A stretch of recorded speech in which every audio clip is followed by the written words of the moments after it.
what's checking, everybody? It is another edition of the Orangebloods Texas Football Channel. I'm Geoff Ketchum, joined by Orangebloods recruiting editor, Jason Suchomel, to talk about Texas picking up an incredibly large commitment for the 2022 recruiting class. Jaray Bledsoe, one of the top defensive linemen in the state, I believe the number 81 player in the country in the Rivals rankings, and a guy that I have ranked 18th in the state, Jason, commits to the Longhorns, in a year where they don't have a lot of the top talent in the state knocking down their doors. This one is a real big one for this recruiting class, even if it's kind of snuck up on people and it hasn't been much discussed over the course of the last month or so. Well, it hasn't been discussed a lot because Jaray's he's a pretty quiet kid to begin with, and he's been all over the map with when he wanted to decide, and he wanted to take things pretty slowly, hasn't taken official visits. This actually happened, Ketch, on Thursday of last week. He took some time to kind of let it soak in, or for whatever reason, and announced it just a little bit ago on Monday early afternoon. But yeah, big commitment for Texas. You said it. I think on the Rivals list, I think he's number 16 in the state. I think you said you've got him 18 on the Lone Star list, and that's their top rated commitment in the state of Texas. Yeah.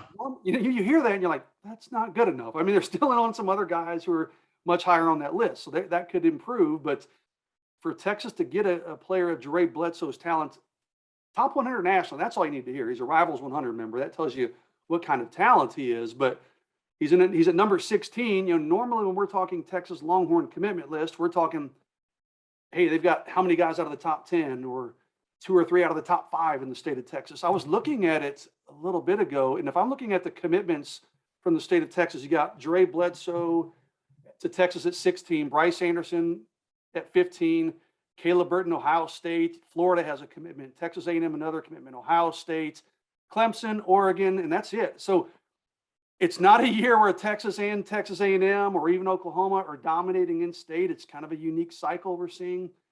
Still some big fish on the board in the state, but big momentum builder for Texas, bumps their class up to number 9 nationally on the Rivals rankings. Arguably one of their biggest commitments of the cycle so far. Yeah, and what's really interesting about him, Jason, is that I think he has the raw talent to be even higher than the number 81 prospect in the state, but he comes from a small school. You look at the level of classification, there's questions at this point about whether or not he's even going to be able to play this year. So he's a guy that I think checks a lot of boxes from the physical makeup standpoint. This is a guy that, if everything goes well, can play on Sundays one day. He's just not, he doesn't fall into the, if everything goes right, he's definitely a lock.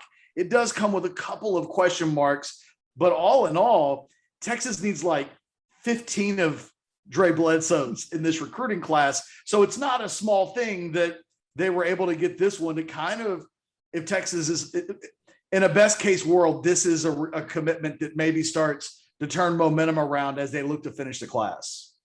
Yeah, and a little bit of background. He is not going to play his senior year at Marlin, barring a sudden change. He's transferred 2 or 3 times at different schools. There have been some hiccups there in terms of getting grades to transfer different places.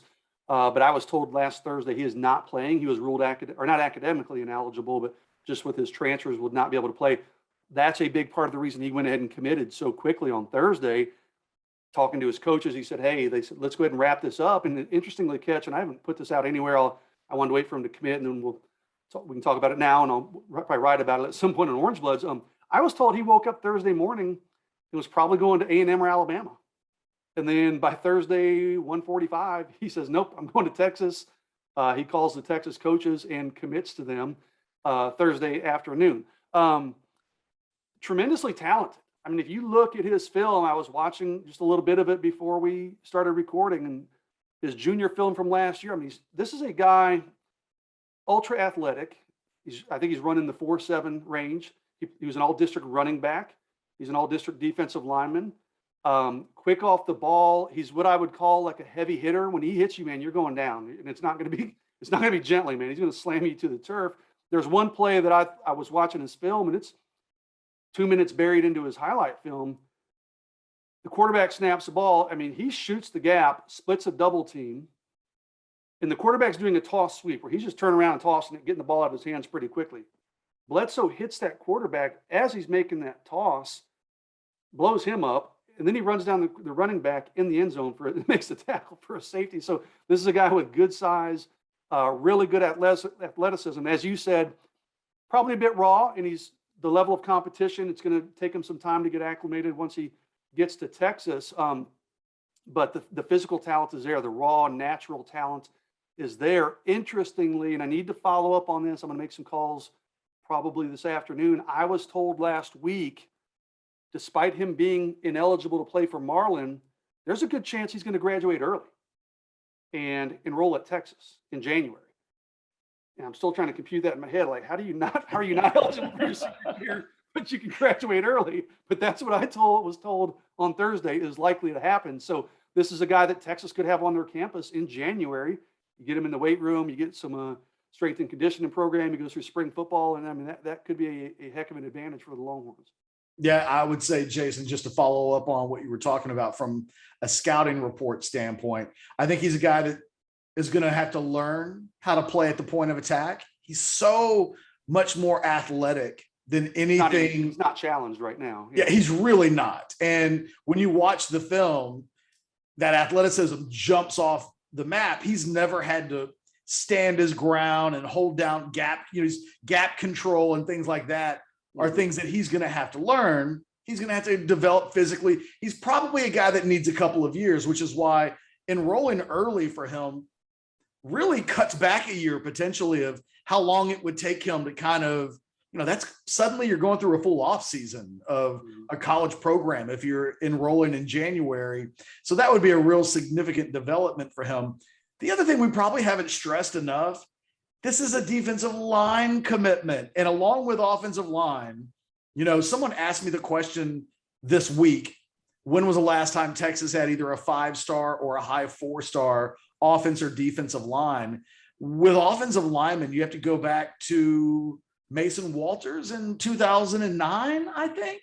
For 5-star, I think that's right. And then for defensive line, it would be Malcolm Brown, which was 2012.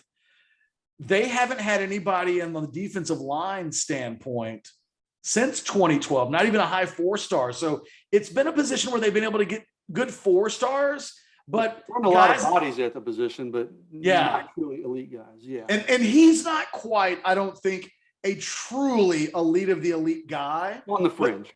But he's on the fringe, and it's not a talent standpoint with him. It's just, he's got a few of the questions that we talked about, but this is when I say that Texas needs more Jaray Bledsoes, they do. They really do. This is the kind of a guy that they just haven't signed enough of on either line, frankly, over the court, definitive top 20 type talents in the state of Texas. So I don't know that you and I can stress enough. This one's really important. It's not this, they could get a same level guy at a number of other positions, running back, wide receiver, tight end, linebacker, and it would matter. But these are the areas up front, especially getting ready to move into the SEC, where you see Texas A&M having a ton of success. I think they've got a chance down the road on the defensive line to have nothing but 5-stars that they've recruited play for them. That's where Texas wants to be going, and that's the direction they need to be going. And Bledsoe is a step in that direction.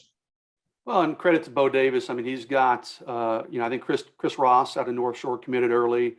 We didn't even talk about it, but on Thursday of last week, an hour before Bledsoe called the coaches, Aaron Bryant, a defensive tackle from Mississippi, commits to Texas. So, I think he is retooling that defensive line. There's a guy named Justice Finkley out of Alabama that has Texas and Alabama and Colorado as his final 3.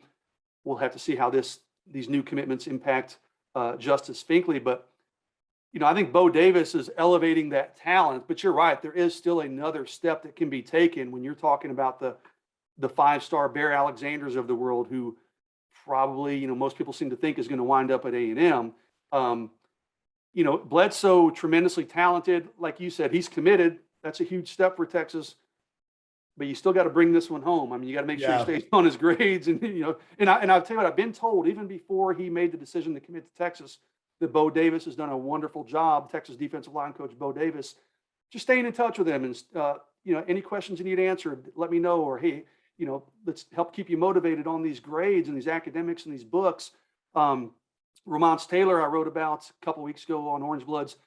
He's an assistant coach at Marlin. So Ramont's former Texas Longhorn running back, of course, has taken Jaray under his wing. So he's got some people guiding him now that I think will keep him on the right path. But really good talent. And, I don't want to say he's a 5-star talent from a physical upside, but I mean, he is on that kind of that next wave. Like I said, he's 80th something in the country. He'd probably be top 50-ish if it wasn't for some of these transfers and what were the academic concerns and things. Is he Bear Alexander? No, probably not. But he's got a really, really high ceiling. Texas needs to, like I said, keep staying the course with this one, get him on campus, and then tap into that just enormously raw potential, but quite a bit of potential that he brings to the table. So, they're recruiting better, I think, along the defensive line. Still could obviously take even another step higher. Offensive line, a little bit bigger issue there. They've got 2 commitments on the offensive line. They've missed out on a lot of guys. They're still trying to kind of figure that part out and get some other guys there. But it's funny you mentioned that, because my lead into my Jaray Bledsoe commitment story was, hey, they say winning is done in the trenches. And on the defensive line, Texas has done a good job of that. 2 commitments in the last 4 days along the defensive line to go along with a couple other D-line commitments. So they've done a good job of shoring up that position, that part of the defense with this 2022 class so far. Last thing I would say before we wrap up shop here, a little bit of good news and bad news from my perspective, which the good news being he's committed to Texas and really now has had 3 or 4 days to marinate on it. And he still wants to commit to Texas, which is a good thing, given that I think the bad news is it's close enough that on the same day of committing, he thought earlier in the day that he might be going somewhere else. Just feels like one of those things where, like you said, you still have to close the deal.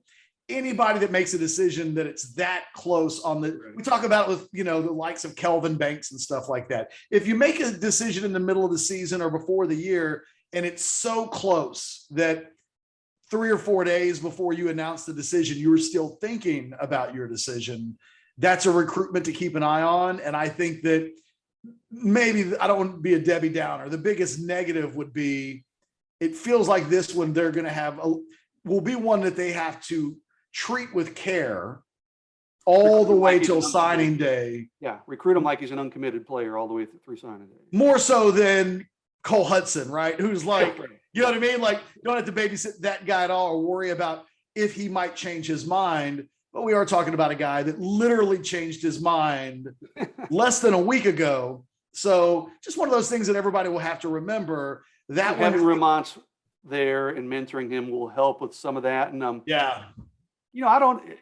Dray's an interesting kid. He kind of marches to the beat of his own drum a little bit, but listen, he's committed 30 minutes ago, but that's easy. I think he's pretty happy with his decision, but based on the interactions I've had with him and people close to him, and Marlin's not too far from Austin, but you're right. They're going to have to recruit, the difference being like Aaron Bryant, the other lineman I mentioned, he told me a month ago, it's going to be Texas. He just waited a month because he wanted to commit the day before. He didn't make a decision on the fly. I mean, Jaray literally woke up on Thursday and knew he was going to commit somewhere and kind of went back and forth and then settled on Texas. So they'll have to recruit him. But again, I think Bo Davis has done a good job building that relationship, building trust there. Having Ramont Taylor there should help kind of stabilize things a little bit. So, I certainly wouldn't hit the panic button, but what you're saying makes perfect sense. They'll have to still continue to be aggressive with their recruitment of Jaray Bledsoe. By the way, I want to give myself a little bit of an attaboy because I had future cast in. You sure did. I future casted him way before it made sense. I told you on Thursday, I said, when I heard he committed, I said, don't put your future cast in. I don't want to ruin this kid's moment. You're like, too bad. It's been in for. I did that back in June. I'm good. I'm going to look for a guy who constantly gets blamed for being the jinx with his future casts. You need to screen capture that one. Put it in your signature on Orangebloods and so you have a screen capture. Way back in June, guys, like 2.5 months earlier, a month and a half early. Do us a favor. Hit the like button, subscribe to the channel if you haven't already done so. We'll be doing, I think, more of these recruiting videos down the road. We've got the Monday Overreaction show coming up later on in the day. But for myself and Jason Suchomel, thanks for watching. We appreciate you taking the time to watch the entire video. Leave any comments that you might have in the comments section, and we'll talk to you soon. Later.